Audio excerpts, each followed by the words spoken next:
If you were tried and convicted of a criminal offense, the court could take your life, but they can't take your retirement account. Now that doesn't seem right, but that's the way the rules work, right? But nobody's paying extra tax or more tax to go into a Roth. We're just paying the taxes that we would have otherwise paid. You have a vehicle that provides some safety, a reasonable amount of return. There should be no shortage of money to fund what it is that you want to do. No, there isn't a shortage of money. Welcome back to episode number 105 of the Residual Real Estate Agent. We have with us a specialist, right? An absolute rock star as it pertains to your resources and capital and being able to direct that capital and have more control over it. His name is Edwin Kelly. He is the CEO of Specialized Trust, and what he's an expert on is self-directed IRAs. We're really excited to have you here and share some of your knowledge with us today. Hey, great to be here with you guys. Thank you for the invite. Welcome. So, Edwin, this is a topic that I've been wanting to learn a lot more about. This is something that I'm not very familiar with, but I hear in this wonderful world of real estate that you can take money from a 401k account and invest it into real estate. I have never done that, but it's something that I'm very interested in. And I also imagine that there's a lot of viewers out there that would be very interested in this. How does somebody go about doing that, or how does that even work? Yeah, so let me start by saying that I group accounts into two different categories, okay? And for today's discussion, I'm probably going to use IRA as kind of a general placeholder to describe all accounts. So that could include a Roth 401k, a 401k, a traditional IRA, a Roth IRA, right? It could be one of many accounts. So I generally group accounts into two categories. And the first category is what I call a plain vanilla IRA. A plain vanilla IRA is one that most people have, and that's what they're familiar with.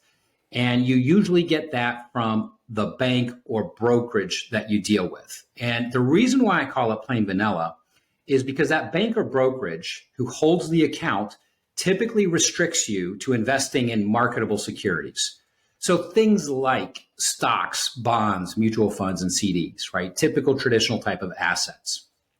Now, by contrast, there's this other type of account or IRA, and I call that a truly self-directed IRA. So what's the difference? With a truly self-directed IRA, you, the client, are in complete control over the account, the investment decisions, the management decisions, everything that goes on in it. And so what that means to you is that you and I are allowed to use that retirement account to invest in anything allowed by the government. So that's the caveat. It just has to be allowed by the government. As long as it's allowed by the government, then you can do it. So you brought up real estate. We process real estate transactions and investments that clients are doing every single day of the business week, right, inside of these accounts. So that's a great example of something that the government allows, but the bank or brokerage won't allow you to do it. So based on what you shared, it's what I'm understanding is like these buckets, right, that are age-restricted accounts, IRAs of some sort, that there's two types. One is they limit and restrict what you can invest in. The other is truly self-directed. And I guess I'm wondering, why is it advantageous to purchase, let's say, real estate in that particular bucket, in that vehicle? What's the advantage to the investor? Okay, so there's several, but let me give you three just real quick ones. So the first one is tax protection. So you and I, as entrepreneurs and business owners, we get taxes, right? Because we get money and then we pay taxes, right? Typically the following year or make an estimated tax payments during the year, but we're actually the ones cutting the checks. Most people, when I used to be a W-2 guy, I didn't understand taxes as well because I didn't even see it, right? It was gone before I got my money. Right now, we pay taxes after we get our money in many cases. So we're real sensitive to taxes. Mm-hmm. The retirement accounts protect income, the profits, and the earnings from taxation. And so what happens is, and I hear this from clients all the time, they're like, I can't believe how much money I've accumulated in the short time I've been with you guys. And the reason why I hear that comment is because people generally have no concept of how punitive taxes really are. So what happens is when you start doing this, so let's say you guys are successful real estate investors, and you're making money, but you're paying taxes as you go. Now, if you made one tweak, and that was to do some, not all, but some of your real estate investments inside of that tax protected account, you're going to see, right, the numbers accumulate at a much faster pace than outside the account. And that's where that comment comes from. So benefit number one is that you compound your money exponentially faster and larger because the government does not get a cut of it. Benefit number one. Okay. Benefit number two, particularly to real estate investors, but to everybody, asset protection. So I'm in the midst of putting together my asset protection and estate plan, and I've interviewed various law firms on this. The interesting thing is, every single attorney, you know what their number one recommendation to me is? Keep maxing out what you're already doing. Because what they know is the best asset protection vehicle out there is the retirement account. Now, there are some distinctions between different types of accounts, so I'm going to make a general statement here about all retirement accounts, but there are some nuances between, like, say, IRAs and 401ks. But generally speaking, what I can tell you is that your retirement accounts are judgment proof in all 50 states. So what does that mean? Let's say, and we know plenty of people in the real estate world that we're friends with, who, when back in 2008, when the real estate crisis hit, many people had to file bankruptcy on their business, as an example. But any asset owned inside of that IRA was judgment proof. It was off the table. Creditors couldn't go get it. So as an example, if a person was to file personal bankruptcy, if they say, let's say they own 5 rental properties inside their IRA, they own those 5 properties. That income goes back to the IRA. It is untouched. If a person filed a business bankruptcy, again, the court could not attach a judgment to any asset held inside that retirement account. If you were tried and convicted of a criminal offense, the court could take your life, but they can't take your retirement account. Now, that doesn't seem right, but that's the way the rules work, right? So just real fast, practical example, when COVID hit and the economy went into shutdown, 2020, right? I'm over 50 now, so I have to remind myself what years these things take place. So I had a client, and she was in the Airbnb business. Literally 30 days later, she filed bankruptcy on her business because she couldn't make the mortgage payments, right? She had no income coming in whatsoever. But she had some long-term holds inside of her IRA. So even though the business went away and that, she had to resolve, the properties that were generating income in her retirement account were protected. She didn't lose those. So that's a second benefit, right? And that's one that a lot of people don't understand, and they don't think about it. Now, you guys, along with me, right, when we own businesses, we're sensitive to liability. We know about these things. A lot of people don't think about these things until after they get into a problem. So this is a simple, easy, cheap way to do some really solid asset protection with your wealth, right? Third benefit is the cheapest estate planning tool you'll ever find, because all you do is you list beneficiaries on those accounts, and when it comes time, right, those accounts pass directly to the heir or the beneficiary. They bypass probate. The courts don't get involved in the IRAs. The attorneys don't get involved in the IRAs. They don't eat up your wealth or your assets. That goes right where you want it. So 3 big benefits: taxes, which will allow you to grow your wealth faster and larger than you otherwise could; asset protection, so people can't get their hands on your wealth; and the third thing is estate planning. So the wealth that you're building, you can truly use to rewrite your family legacy. I don't know about you, Aaron, but that sounds pretty amazing to me. It does sound amazing. And what's interesting is, as I'm writing this down, here's my question, Edwin, is all of that sounds terrific. Me and Jose, do a lot of work with people on the residential resale side in probate. So what you're saying is 100% accurate as far as other people being involved, and it can erode, wealth and things of that nature. They're all taking a piece. Yeah. My question is if you own assets in an IRA, let's say real estate, whether it be multifamily or residential or commercial, can I spend the cash flow that those throw off, or does it have to stay inside of that protected account? That's a great question, and it's a common misconception that people have. So the question usually is framed to me this way. So if I put money in the retirement account and I build wealth in the retirement account and I have income coming in the retirement account, I can't touch it till I'm 59 and a half. Is that correct? No, that's not correct. You can spend the money anytime you want. It's always your money. You always have access to it. But here's really the more accurate way to ask the question.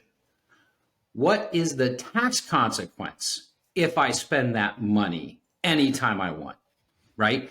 Because there are conditions that the government said we need to meet to take what's called a qualified distribution. Now, I try to stay away from jargon because it doesn't make me sound any smarter, but there's a few terms that are important to know what they mean. Qualified distribution is one of them because there's different types of accounts with different types of tax benefits. So qualified distribution is the term used in the code that refers to this is how you get the best tax treatment when you distribute money, or we might say spend money or get money to spend on our lifestyle or whatever we're doing with it, right, from the account. So the general rule with accounts is that you need to be 59 and a half to start taking qualified distributions from a retirement account. Now, that's a true black and white rule unless I tell you otherwise. Okay. So there are ways of dealing with that. But 59 and a half, you get a qualified distribution. If you take money out before 59 and a half, generally speaking, that would be considered a premature distribution, which means the IRS calls it a 10% penalty. I call it a 10% early access fee. And let me give you a real life example in terms of why again, every scenario is different. I work with clients all the time. I've been doing this for over 23 years. Okay.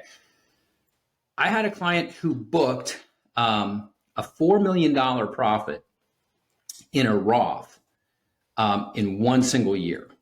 Okay. Now that $4 million capital gain, it was a long-term gain in that account, was 100% tax protected. And as long as he took a qualified distribution from the Roth, he could spend $4 million tax-free, 100% tax-free, no income tax, no capital gains tax, no tax at all, right? But he wasn't 59 and a half yet. And he says, you know what? I just made all this money. I'd like to go buy myself a new Mercedes. Okay, so he takes out $100,000 from the account, pays taxes and a penalty only on the $100,000 that he took out to go buy the Mercedes. Now, he still has $3.9 million he has paid no tax on. Is that a problem? Well, for him, it wasn't. If it is for you, don't do it, right? But the point is, it's your choice. And that's what this is really about. This is our money. This isn't the bank's money. It's not the government's money. This is our money. And my whole philosophy is I want to have as much control over my life as I possibly can, because nobody has my best interest at heart more than me, right? Nobody cares about my money more than I do. So my whole strategy and everything I do is always about control. How do I give myself the most control I can over what I'm doing in my life? What I love about that is that you can still take out some money if you want and keep the rest of the money in there. So you're not paying taxes on the entire thing. Let me ask you this. Like I flip properties from time to time and I do it under an LLC. When I flip properties, unless I spend that money, meaning like reinvest it back into that flip company, I'm paying taxes on whatever money I earned. Are you saying that if I flipped inside of this retirement account that I can literally flip a property, if I have $100,000 in capital gain taxes, I'm basically not paying taxes on that money as long as I do it within that account? Possibly. So let me answer the possibly question. There's a couple different factors and you'll get different opinions on this. Okay. And so I don't have an opinion. I'll just tell you what the perspectives are though. So there is what's called, and I'll take a step back and just say there's what's called and this is true of all retirement accounts, there's rules and regulations, right, that govern everything that the government creates and what we do. There's a section, there's a part of the Internal Revenue Code, 4975 and 408. You don't need to write those down, but that's where it comes from. And that refers to the prohibited transaction rules on retirement accounts. So what is a prohibited transaction? That's something that the government says we're not supposed to do, right? So there's two things that we can do inside of a retirement account. We can make investments and we can even own a business inside of an account. Okay. Neither one of those is prohibited. However, if something is deemed to be a business, then that's taxable because all businesses are subject to that tax. All right. So with regards to flipping, there's different perspectives out there. So some people say, well, flipping is a business. So if you do that in the retirement account, you might have to pay some taxes. That may or may not be true. What I say is you've got to check with your tax person and see what they say on that. But here's what I can say. And you'll get different opinions on that. Some people say, well, you could do 5 flips a year and it's no problem. Some people say you could do 3 flips a year. Some people say you can do 10 flips a year. I say it doesn't matter how many you do. The question is it's a business activity. Because if it's a business activity and you do one, then it would be subject to tax. If it's an investment activity, no tax. So from my perspective, I always make investments in my account. Some of those are real estate investments. Some of those are other things. But they're always investments. And it would be up to the government to say, hey, we think that's a business. Well, then you have to prove to me that it's a business because I believe it's an investment. And that's why I made this investment. Now, having said that, there are valid reasons. And if you want to get into that, we can. But there are valid reasons sometimes to own a business inside of a retirement account, pay those business taxes first. And there's been times where I've consulted the clients who've implemented those types of strategies. So again, it depends. But for general purposes, what I can tell you is if you are making real estate investments, no tax. It's tax protected. Okay. If you're owning or operating a business, then that some of that income or that business income would be subject to some sort of tax inside the account. Just so I'm clear, there's an early access fee, right? Yep. To get access to the capital. It's about 10% if you're before the age of 59 and a half. And then my question unless I tell you otherwise. That's right. Unless you tell me otherwise. And then my question is the tax savings in perpetuity? Or when you go 59 and a half and you start withdrawing money, then you have to start paying taxes on some of the money that you're withdrawing? Good question. It depends on the type of account you have. So generally there's 2 types of accounts, what we call tax deferred and tax free. Now those terms are used in IRS publication 590, right? So tax deferred is what most people are familiar with probably, which is a traditional IRA, right? We make a contribution this year. We get to deduct that contribution from our taxes. So we lower our taxable income this year to the government. We put that money in the account now. We invest that money. While it's in the account, it grows 100% tax protected. Then at some point in the future, when we want to spend that money after the age of 59 and a half, in theory, right? Then we are taking that money out and we pay taxes on the distributions that we take out. Not all the taxes that we pay now. So there are fewer taxes. We pay federal, state, local, assuming you're subject to those. But there's no Medicare tax. There's no Social Security tax on distributions from a tax deferred account. Now, by contrast, a Roth is what we refer to as a tax-free account. The money goes in after tax. We don't get a deduction this year when we make a contribution. It grows tax protected just like it does in the traditional. But the magic is when we turn the magic age of 59 and a half, and that account has been open for 5 years. So 5 years, 59 and a half, every dollar we spend from that account, qualified distributions coming out, are 100% tax-free. So no income tax, no capital gains tax, no AMT tax, no Social Security tax, no tax at all. If you generate $10,000 in income in your Roth this month and you distribute that to yourself under the qualified distribution rules, you get to spend all $10,000. Let me summarize it this way. The Roth or any Roth-based account is the only legal way I know how to personally go from forever taxed to never taxed. Forever taxed to never taxed is what a Roth does. It is transformative. And then the only, I guess, restriction, to the best of my knowledge, I could be wrong, I defer to your expertise with the Roth, is for people who are high income earners.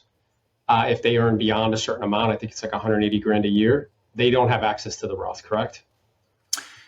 That's what many professional advisors will tell you. I'm not one, I don't fall into that camp because that's not true. All right. Let me say this. It's true and it's not true. If somebody only knows the black and white boxes, then that's generally a true statement. I make over a certain amount of money. So but let me put myself this way, right? I'm in that category. And so I'm above, I cannot contribute to a Roth. So let's say you're under and the income limits can adjust every year. So it doesn't really matter what it is right now because I'm going to give you the workaround. Here's the bottom line.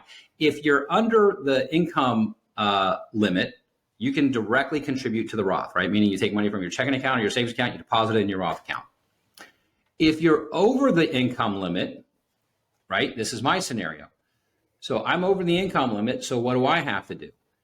Instead of one step, it's two steps, right? So if you know country line dancing, right, it's two steps. This is super simple. So I make a contribution to a traditional, and then I immediately convert it to the Roth because there's no income limit on a traditional, only on a Roth. Conversion is the legal way to move money from a traditional to a Roth or a tax deferred account to a tax-free account. So for me, it's just two simple steps. I contribute first to the traditional because I can't do it to the Roth directly, and then I just convert it over to the Roth. And then is there tax consequences when you do that? Well, I'll say yes and no to that, right? Because like I just said, the money goes into a Roth after tax. Money goes into a traditional and you get a tax deduction. So when I put my contribution in the traditional and I convert it to the Roth, I'm not paying any more tax, but I'm not paying any less either, right? Because I did it simultaneously. So I didn't get the deduction, so it didn't trigger any additional tax. Does that make sense? It's a neutral transaction in my scenario that I just gave you. But generally speaking, yes, remember, because if money goes into a tax deferred account, we didn't pay taxes on that money yet, in theory. So when we move it to a Roth, we do have to pay the taxes that we would have otherwise paid if we would have contributed that money directly to the Roth. So a lot of people don't like that, but it's actually fair, right? That's how the system was set up. But nobody's paying extra tax or more tax to go into a Roth. We're just paying the taxes that we would have otherwise paid. What are some examples of government allowed investments that you can invest in? I know that we've been talking about real estate quite a bit.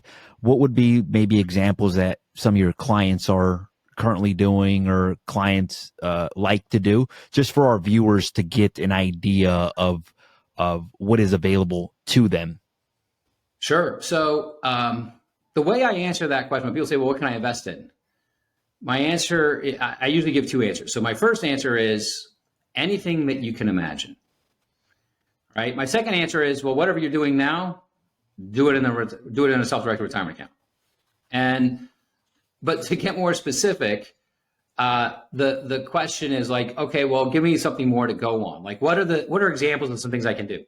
All right, well, if we talk about real estate, you can wholesale inside of an account.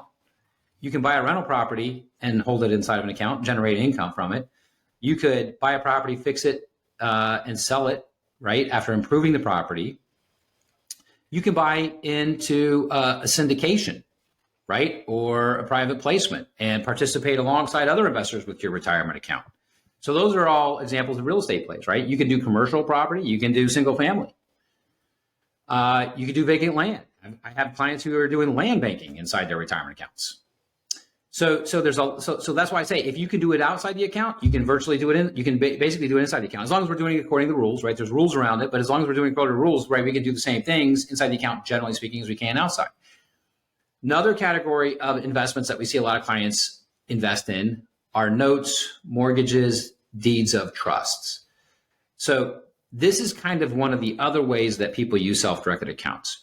So the first way that we've been talking about is setting up an account for yourself to build wealth in it, protect it from taxes and creditors and attorneys and people like that, right? But the other way that people use self-directed accounts has nothing to do with their own account. We have many real estate investors, right? And real estate is capital intensive.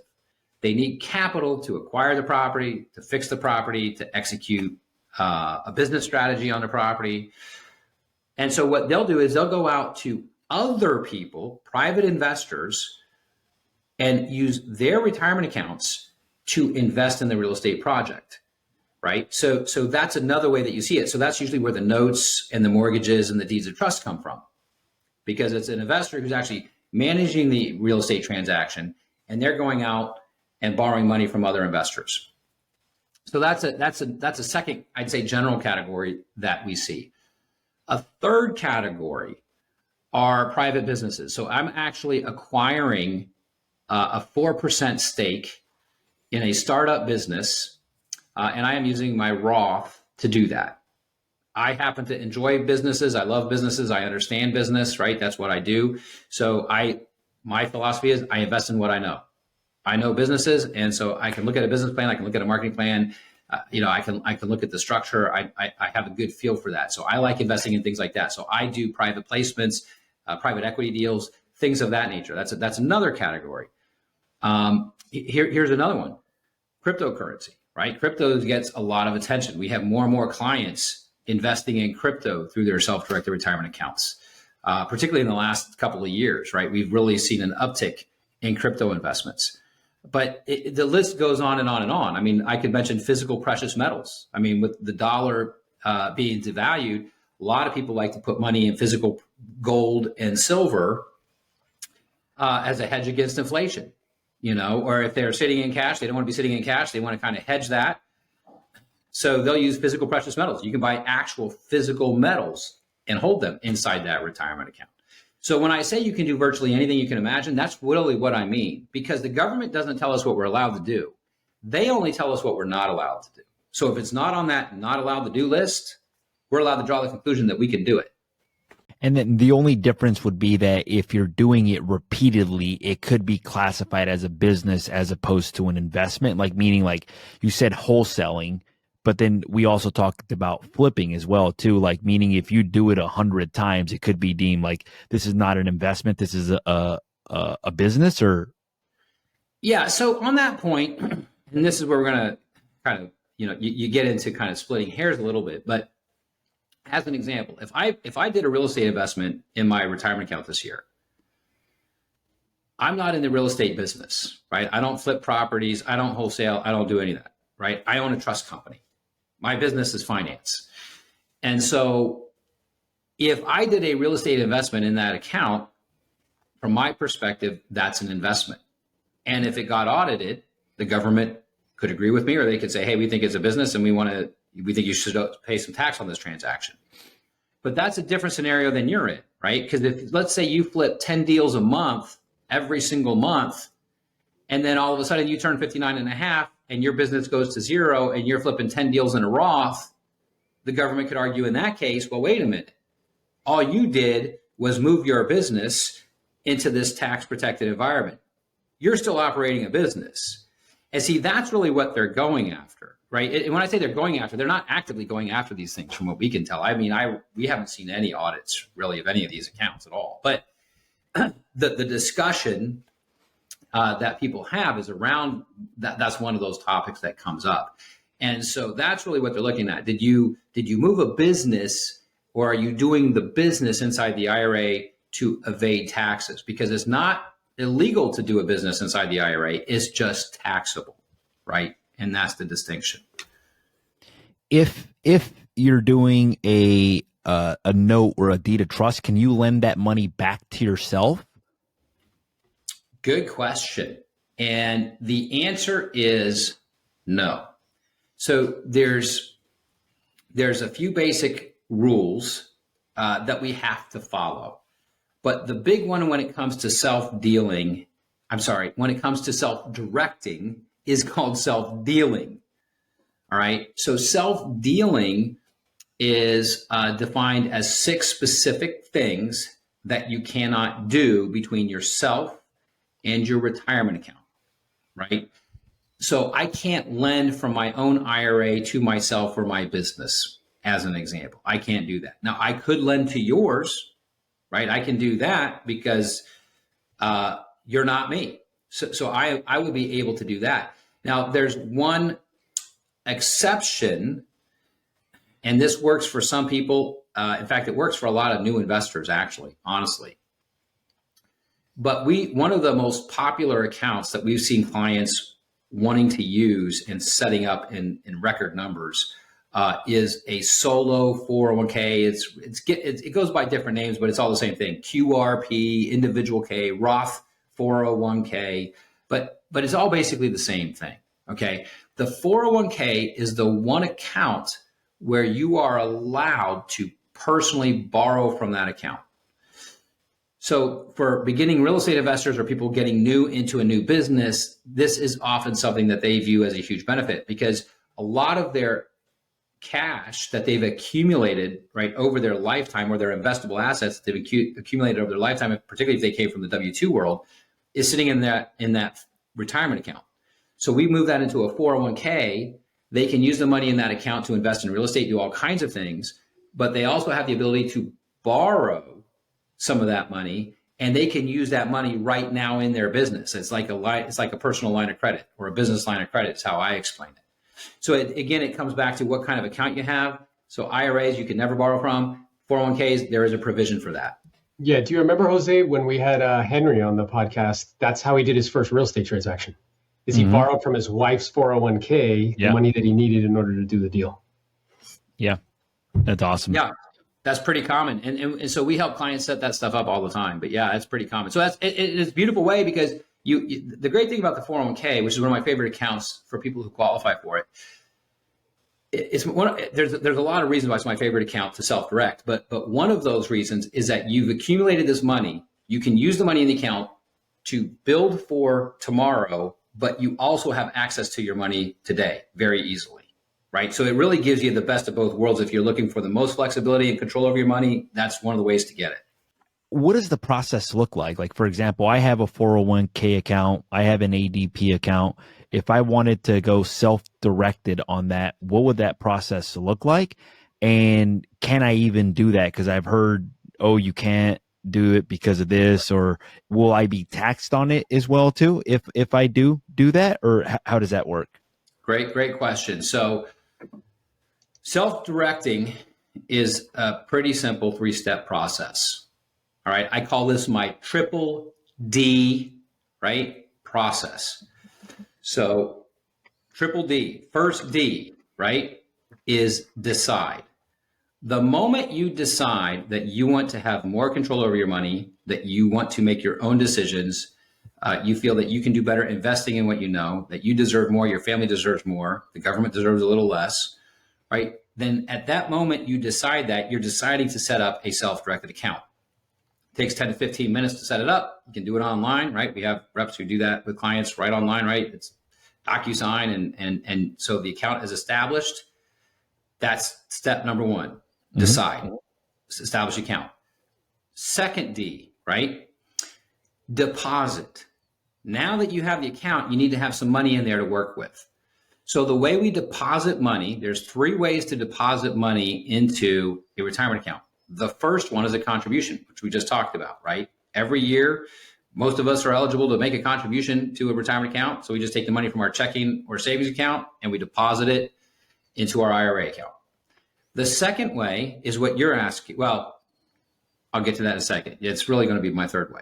Second way is you have an IRA someplace else, like we talked about. You have a plain vanilla IRA at a bank or a brokerage, and you can transfer some or all of that money into your new self-directed IRA. When that transfer is done properly, and the key word is properly, how do you know it's being done properly? You don't do it yourself. You have your new custodian do it for you, okay? But as long as that is done properly, there is no tax, there is no penalty. Your money comes over dollar for dollar. So if you have $100,000 in your IRA where it's at now, $100,000 shows up in your new self-directed account, right? Third way to deposit money inside of a self-directed retirement account is what you're asking about, right? Money that's sitting in a company-sponsored plan, and I'm going to be specific here, a previous employer's or previous company's retirement plan. 401ks, 403bs, TSPs, 457s, right? People generally refer to that. We do something different, but the general term that people use is a rollover, right? Oh, well, I'm going to roll over my money from my old 401k to my new account. That's a third way to do it. And to go back to specifics on your question, as long as it's done properly, which means your new custodian does it for you. So it's that simple. No tax, no penalty, money moves dollar for dollar. Now, there was kind of another aspect to your question, though, because your question is, well, hey, wait a minute. If it's a current employer, do I have options? And the only way to find out is to call the plan administrator, which is basically the name or the 800 number on your statement that you get every quarter or once a year, right? And say, hey, I've got this plan with you guys. Am I eligible to move any of this money into an IRA? And they'll say yes or no. And if they say no, which is most often the answer, if you're under 59 and a half and you're currently employed, that's most often the answer, then they'll tell you, well, you'd have to have a qualifying event to move the money. So in that particular scenario, what I tell people is that if you can't move the money, but you want to self-direct, then we just come up with another strategy for you, and we help clients do that. Yeah. But I'll say that's the challenge with dealing with a lot of these traditional financial institutions, is that they set this up to where they have more control than you do over your money. And I just think that's terribly wrong. I'm just not a fan of that. I agree. I like control. I like to do my own dealings. So so if the first one is called plain vanilla, what is the second one called? Truly self-directed. And I have to say truly now. I used to just say self-directed, but now I have to say truly self-directed. Let me tell you why. So the greater financial world has caught on to this. So Scottrade, if you ever see a statement from Scottrade, or you have an account in Scottrade, it'll say self-directed IRA at the top of the statement. Well, what they mean by self-directed, is you can pick any mutual fund that we're willing to sell you, right? That's what they mean by. So now I have to say, okay, truly self-directed means you actually have control over the money and the account, and you can invest in anything allowed by the government. Okay, that's truly self-directed. So that's very interesting in the sense that like they recognize that, and kind of as a way of marketing, they'll say self-directed, which is not necessarily completely untrue. We're giving you options, but it's options that we will make money off of. Right, exactly.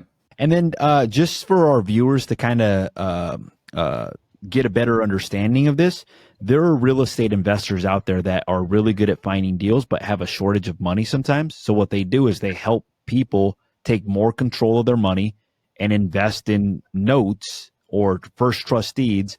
They help them set up a self-directed IRA. Mm-hmm. They invest in that real estate dealing. They help them earn a better return in some cases. Obviously, there's risk associated with that, but that's one way that you can kind of think about this. The other way that you can think about this as well, too, is, for example, like if I have a self-directed IRA, I can lend Aaron money. I can lend Edwin money. I can't lend money to myself, but Aaron can do the same thing and vice versa, I would imagine, right? Aaron can lend me money. Edwin can lend me money. And it's just different ways of having more control over the assets that you have, basically. Generally that's true, right? I mean, there's certain people that the government refers to as disqualified individuals. We're at the top of that list ourselves. We can't do that. But yeah, I can, like I said, that's one of the great things about self-directing. And let me give a perspective for real estate investors out there looking for capital. Okay. When I first started my business, I used private money, right, to come up with the money to start my first business because I didn't have it. So I had to go out and get it. Now, the interesting thing about it is that only 1% of the population is considered wealthy, right? And what that means is only about 1% of people have any money sitting in a bank account or someplace that they can go access to put into an investment. So the challenge with private money is you're looking for 1 out of 100 people, right? And then that 1 out of 100 people that you come across has to be willing, that like what you're offering has to meet their criteria and check their boxes. Otherwise it's a no, right? And particularly people in that category, because I'm in that category, I'm pretty specific these days of what I'm looking for. So it may or may not be a fit. However, when you understand that you can use someone's retirement account, 2 things radically change your landscape.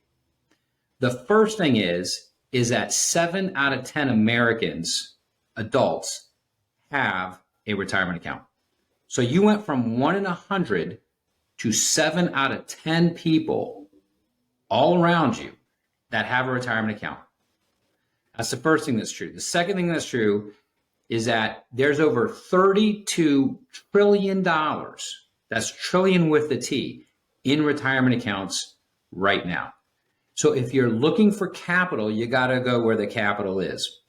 The money is all around you sitting in retirement accounts. And when you really start to grasp that, I mean, it changes everything from a private money standpoint. When I started my company, half the money came, and this is I'll say is pretty typical for people who are actively raising private money. Okay, the split I see is, this is true for me. This is true for me when I've done deals, and it's true usually when I'm working with clients and I'm working with them on these kinds of things and I see what they're doing. Usually it's a pretty even split. About half the money's coming from retirement accounts. The other half is coming from outside retirement accounts. So one way to look at that is, well, if I'm not talking about somebody's retirement account, I'm only getting half the money that I could get, right, to fund deals. The other way to look at it is if you need a specific amount of money and you're not talking about retirement accounts, it can take you twice as long to accumulate it than if you are talking about retirement accounts. So it just makes sense to start to incorporate that. If you're raising private money, you want to incorporate this into your efforts because it will pay huge dividends very quickly. That's very interesting. So when you see professional syndicators that are scaling and doing bigger and bigger projects, that's why you're seeing that not only do they take funds from accredited investors, and now they'll say like, hey, we could take funds that are in IRAs or in retirement accounts. And then now they're also taking funds from like non-accredited investors because of some rules that have changed. It just makes the pool bigger of funds that you have available for your deals. 100%. And I can tell you, look, I have these conversations every day. Let me give you perspective too. I'll give you another perspective on this. So the average transfer rollover in, because we have a lot of clients, particularly this time of year, who are setting up a brand new account and making a contribution, right? And so those are smaller dollars when we're starting with just making contributions. But most clients open up an account by transferring money from an IRA or an old 401k like we were just talking about. So what's the average size rollover or transfer into Specialized when somebody sets up a brand new account? The average is about $100,000. So some are more, some are less, right? But the average is about $100,000 on a transfer rollover in. So to put that in perspective, if you're looking for $1 million in working capital, you're talking about 10 people or less. I mean, we're not talking about large numbers of people. The people, I think sometimes like, I gotta get hundreds of people if I want to raise private money. No, depending upon what you're looking at. I mean, it's a very small number. Sometimes it's a handful, maybe it's 2 handfuls is all you need to get the capital you need to fund the deals. So $100,000 is the average rollover, right? And here's the second thing I'll say about that. Most people that we talk to, right, and we open up accounts every single day. So I have these conversations all the time. It used to be when the stock market tanked, which by the way, the market's off this year. I think it's going to have a very, very tough year. Right, there's something called the January effect. I grew up in the Wall Street world, and that's where I came from originally. So I do look at the markets and how they operate and how they've operated over a long period of time. But long story short is that it used to be when the stock market would take a massive correction, and it didn't even have to be massive, just a significant correction. When the stock market corrected, you'd see self-directed account openings go up because people say, I want to get out of this, right? I can't take this volatility. But that changed. So even over the past few years, as the stock market hit record high after record high after record high after record high, we saw something very different start to take place. People started opening up accounts and transferring money because they wanted to get out. The reason why is people my age, and I'll just say I'm 50 plus. You're mature. You're a mature adult. I could have sworn at 25. Yeah, so here's the funny thing. In CrossFit, they call me a master. I'm like, what's a master? They said, oh, you're in the masters category. I'm like, really? What does that mean? That means you're old. That's what they tell me. They modify some of the exercises because of my age. So they call me a master. Anyway, but here's the thing. People at my age, we've ridden enough market cycles that people say, look, I see my account going up, but I know it's a matter of time before it gets taken away. It took me 10 years to get back to where I was after the last reset. I can't afford to wait another 10 years. So they are desperately looking for alternatives. If you are an investor that can provide some level of security, if you can provide a fair rate of return, let me tell you what, there is a ton of money out there looking for that. I see it every day. There's never been a better opportunity to raise private money than right now. That's very interesting because it makes me think about like kind of just demographics and how boomers are at that place. And they're like, hey, you know what? Like I'm at this place in the cycle where it's not really I'm not interested in the volatility. And like you said, there's trillions of dollars trapped in these accounts. So if you have a vehicle that provides some safety, a reasonable amount of return, there should be no shortage of money to fund what it is that you want to do. No, there isn't a shortage of money, right? In fact, I'll tell you, this is the interesting thing, because I work with investors at all different levels, right? And of course, right, as we all know, right, when you get in real estate investing, you start at the beginning level, and then as you go, right, you graduate. And so even one person I'm working with goes through this life cycle, right, and progresses. And one of the questions that I've heard in the past is, well, why did people self-direct in the first place? Like let's cut the fundamentals. Why do people even look at this? Let me tell you what, they don't care about IRAs. They don't care about a Roth. They don't care about a traditional. They don't care about a 401k. And by the way, neither do I. You know what they care about? They care about paying the bills. They care about living with respect and dignity. They care about not having to stress about money so that it doesn't impact their marriage or their relationships. That's what they care about. But what does it take to do that? It takes a consistent, predictable income. And nobody knows how to do that. I shouldn't say nobody. 99% of Americans don't know how to do that outside of a W-2 job. But you do, and I do. And when we give people the opportunity to invest with us, if we keep their money working and just pay interest, we create an income stream for those people. That's what they're looking for. I've seen people enter into long-term deals because they don't necessarily want the cash. They don't know what to do with it. What they want is an income stream. So as investors, and this is one of the things that I teach people and when I work with people in the investment community, is think about the ways that you could capitalize your business, capitalize investments, but create an income stream. Because I can assure you, people in their 50s and 60s and beyond, that's what they're really looking for. So one of the concerns is people say, well, what happens if I do a deal and then like the money goes back to the account and then, right, I got to go get the money again. It's like, well, yeah, but if you perform, they're going to do that deal over and over and over again. But here's the other thing. Create an option, if you can, where they can just invest and get a check every month. Ultimately, that's what they're going for. That solves all their financial problems. So there's a lot of different ways that you can employ it. And then this is the last question that I have, Aaron. If I'm investing in a self-directed IRA, and let's say I'm buying $1 million property, let's say I have $300,000 in there, are there companies that will lend on the on the retirement account versus you personally, or is that even a problem at all? No. So you can borrow. So this is another thing. So I teach a class to our new clients that come in, and one of the things that I teach them are 3 core investment structures that I use and that other clients use in putting together an investment.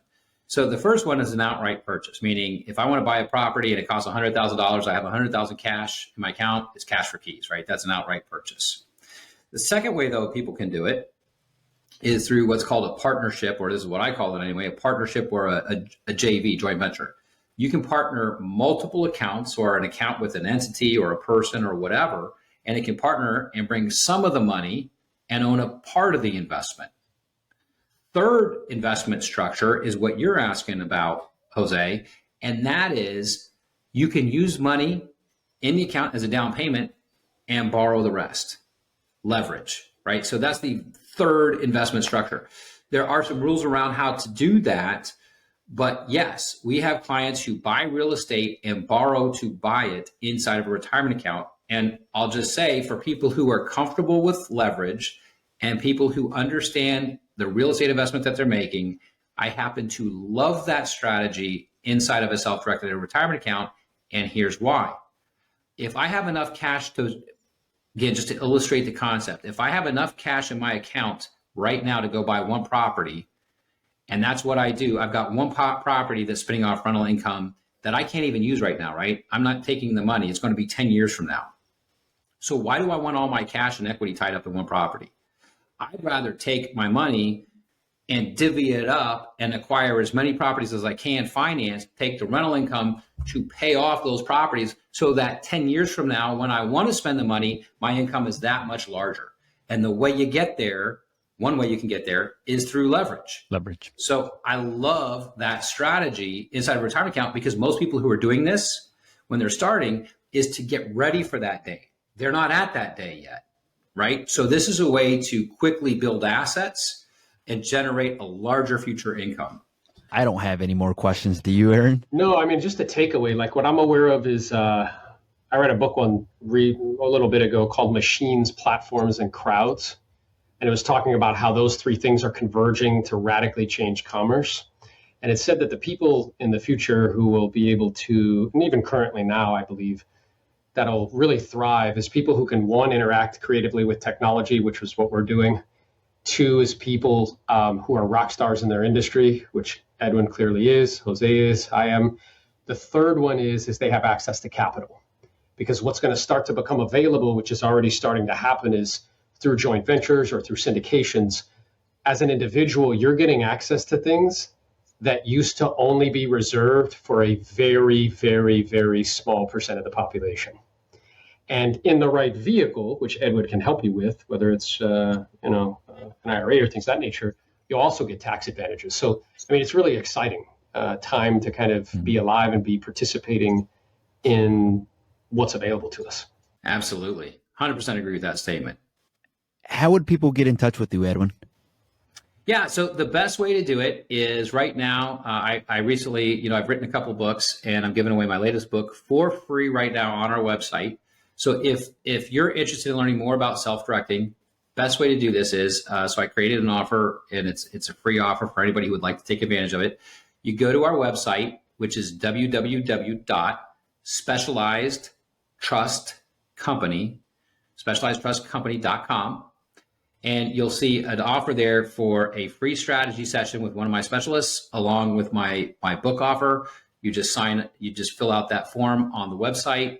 And what they'll do is they'll reach out to you. They'll schedule a call. They'll answer all your specific questions, right? Kind of map some things out for you, give you more information on how self-directing works.